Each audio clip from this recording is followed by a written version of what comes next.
Welcome to పూరా local. ఇక ఈ రోజు ప్రధాన వార్తాపత్రికల్లోని కొన్ని ముఖ్య అంశాలు అయితే గమనిద్దాం. అందులో భాగంగా మొదటిగా ఈనాడు వార్తాపత్రికను చూసుకుంటే,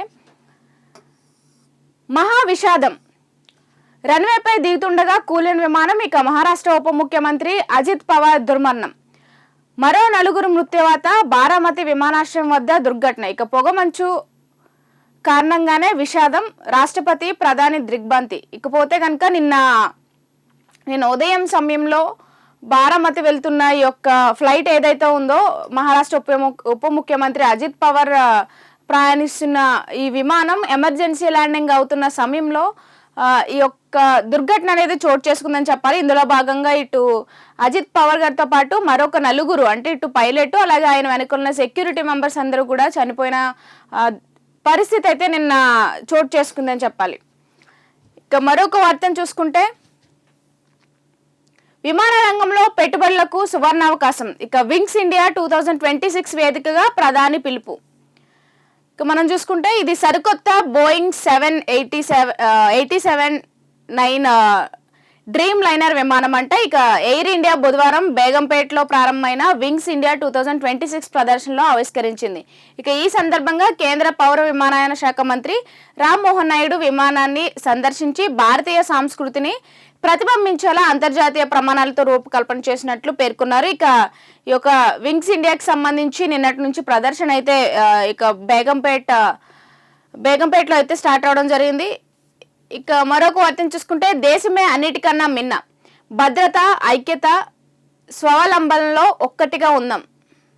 మరొక వార్తను చూసుకుంటే, దేశమే అన్నిటికన్నా మిన్న, భద్రత ఐక్యత స్వావలంబనలో ఒక్కటిగా ఉందాం, కొన్ని అంశాలు విభేదాలకు అతీతం.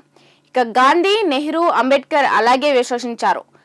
సంస్కరణ ఎక్స్ప్రెస్ పరుగులు తీస్తోంది. ఇక ఉభయ సభల సంయుక్త సమావేశంలో రాష్ట్రపతి ద్రౌపది ముర్ము మాట్లాడడం జరిగింది. మొదలైన పార్లమెంట్ బడ్జెట్ సమావేశాలు, నిన్న పార్లమెంట్ బడ్జెట్ సమావేశాలు మొదలైన టైంలో ఇటు ద్రౌపది ముర్ము గారు మాట్లాడిన మాటలు ఇవైతే. మరొక అర్థం చూసుకుంటే, నగర పాలికలన్నీ నెగ్గేలా కాంగ్రెస్ ప్రత్యేక దృష్టి, మంత్రులు ముఖ్య నేతలకు ప్రచార బాధ్యతలు. గెలిపే లక్ష్యంగా పనిచేయాలని ముఖ్య నేతలకు సీఎం పిలుపునిచ్చారు. ఇకపోతే కనుక ఈ యొక్క ఇమేజ్ లో చూసుకుంటే, ముఖ్యమంత్రి రేవంత్ రెడ్డితో హార్డ్వర్డ్ ప్రొఫెసర్లు అక్కడ ఏదైతే క్లాసులు తీసుకున్నారని చెప్పేసి ఇప్పుడు సీఎం రేవంత్ రెడ్డి చెప్పారో, అక్కడ నుంచే ఇటు మున్సిపల్ ఎన్నికలకు సంబంధించి 7 కార్పొరేషన్లను కూడా మనమే దక్కించుకోవాలని చెప్పేసి ఇక్కడ మంత్రులు ముఖ్య నేతలందరికీ కూడా సీఎం రేవంత్ రెడ్డి ఇక్కడ ఆదేశించినట్లుగా తెలుస్తుంది. ఇక మరొక వార్తను చూసుకుంటే, నేను ఇప్పటికీ బారాస సభ్యుడినే, పార్టీకి రాజీనామా చేయలేదు, నాపై ఎలాంటి సస్పెన్షన్ బహిష్కరణ ఉత్తర్వులు లేవు. ఇక అనర్హత పిటిషన్ అసత్య ఆరోపణే, స్పీకర్ కు దానం నాగేందర్ అఫిడవిట్. ఇక 30న విచారించనున్న సభాపతి.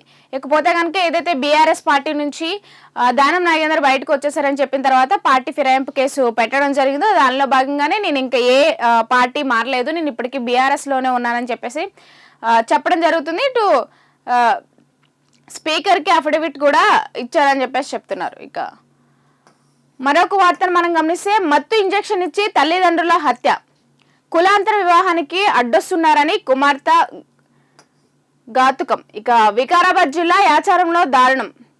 ఇకపోతే ఇంట్లో కులాంతర వివాహాన్ని ఒప్పుకోలేదని చెప్పేసి తల్లిదండ్రులకు మత్తు ఇంజెక్షన్ ఇచ్చి చంపడం జరిగింది. ఇది వికారాబాద్ ప్రాంతంలో చోటు చేసుకుంది.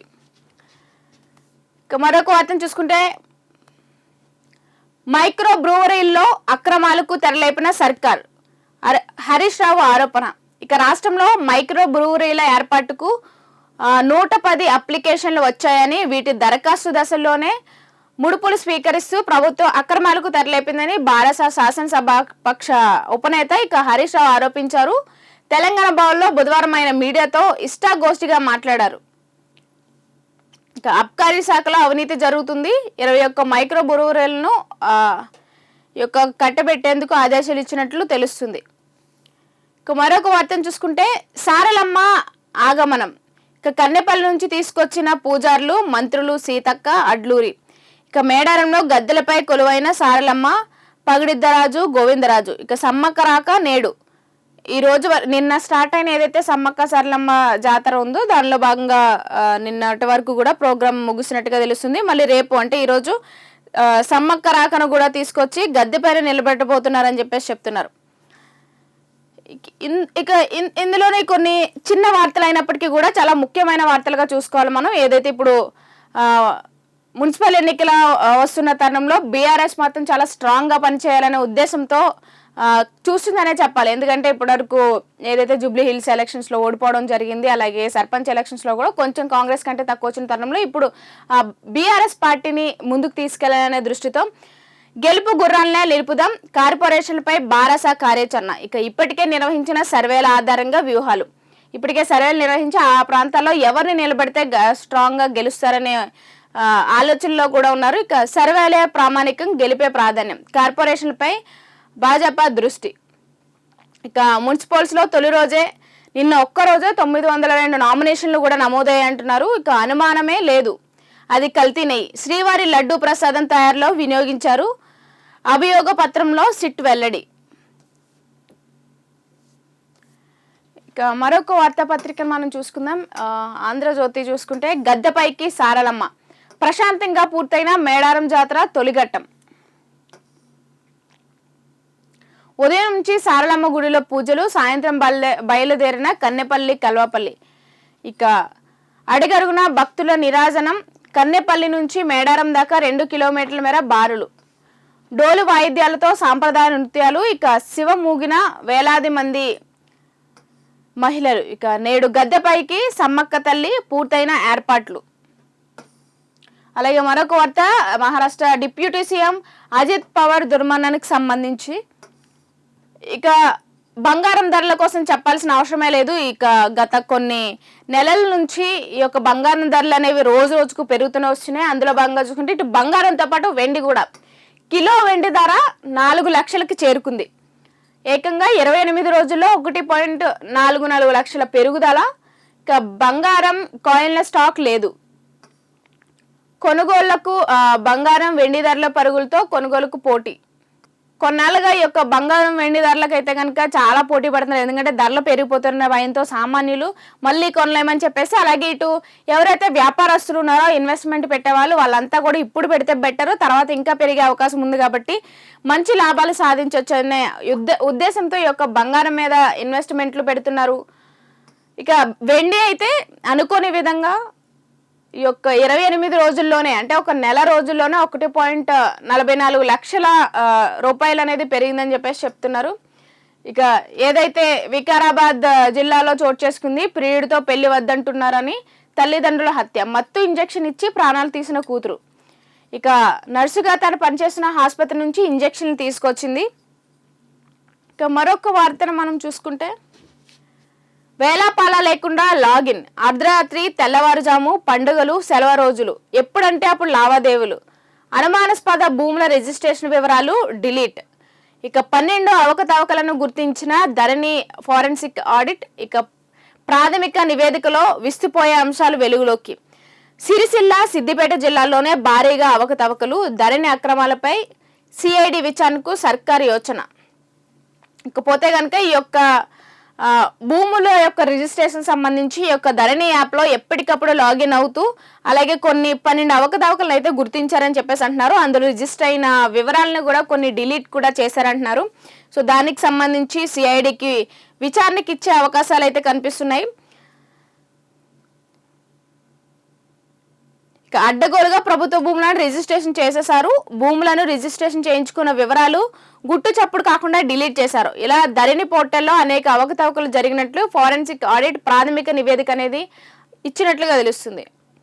ఇక మరొక వార్తను చూసుకుంటే, పొత్తుకు కొత్తగూడెమే కీలకం, మున్సిపల్ ఎన్నికల్లో కాంగ్రెస్కు సిపిఐ షరతు. కొత్తగూడెంలో 30 డివిజన్లు కోరుతున్న పార్టీ, ఇక 17 మాత్రమే ఇస్తామంటున్న కాంగ్రెస్. పొత్తు లేకపోతే రాష్ట్రం అంతా ఒంటరిగానే, ఇంకా అవసరమైతే ఇతర పార్టీలతో కోనంసేని.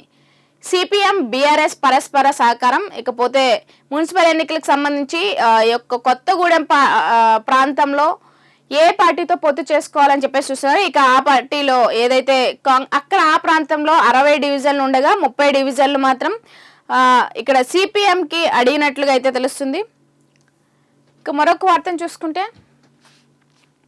ఉల్లాసంగా ఉత్సాహంగా హైదరాబాద్ లో వింగ్స్ ఇండియా 2026 ప్రదర్శనను ప్రారంభించిన కేంద్ర మంత్రి రామ్మోహన్ నాయుడు. ఇక అబ్బురపరిచిన జెఫ్రీస్ సూర్యకిరణ్ బృందాల విన్యాసాలు ఆకట్టుకుంటున్న డ్రైవర్ రహిత ఎయిర్ టాక్సీ నమూనాలు. ఇక ప్రపంచ విమానయాన కేంద్రంగా భారత్ ప్రధాని నరేంద్ర మోదీ మాట్లాడడం జరిగింది నిన్న ఈ విన్యాసాల సమయంలో.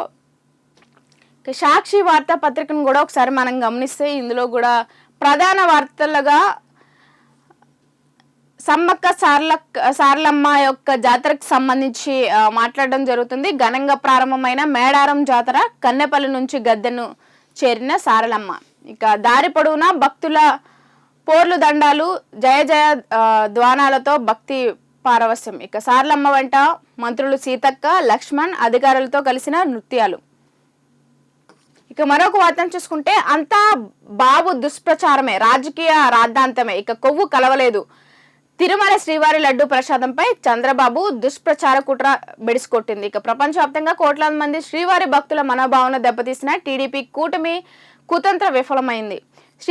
తిరుమల శ్రీవారి లడ్డు ప్రసాదం తయారీకి ఉపయోగించిన నెయ్యిలో ఎటువంటి జంతువుల కొవ్వు కలవలేదు అన్ని సిబిఐ స్పష్టం చేసింది. ఇక పంది, చేప తదితర జీవుల కొవ్వు ఆ నెయ్యిలో కలవలేదు అని తేల్చి చెప్పింది. ఇక హర్యానాలోని ICAR national dairy research institute, అలాగే గుజరాత్లోని నేషనల్ డైరీ డెవలప్మెంట్ బోర్డు ఆ నెయ్యి శాంపిల్స్ను పరీక్షించి ఆ వాస్తవాన్ని నిర్ధారించిందని చెప్పేసి చెప్పడం. ఏదైతే ఇప్పటివరకు కూడా శ్రీవారి లడ్డూలో కల్తీ జరిగిందని చెప్పేసి చెప్పడం జరిగిందో దీనికి సంబంధించి శాంపిల్స్ తీసుకొని ఇటు రీసెర్చ్ కూడా చేశారు. సో ఇందులో భాగంగా ఎలాంటి కొవ్వు, జంతువుల కొవ్వు అనేది కలవలేదని చెప్పేసి చెప్పినట్లుగా ఇక్కడ మనకి తెలుస్తుంది. ఇక మరి ఇవి ఇప్పటి వరకు ఉన్న వార్తాపత్రికలోని ముఖ్య అంశాలు. అయితే మళ్ళీ రేపటి వార్తాపత్రికతో కలుద్దాం. చూస్తూనే ఉండండి పూరా లోకల్.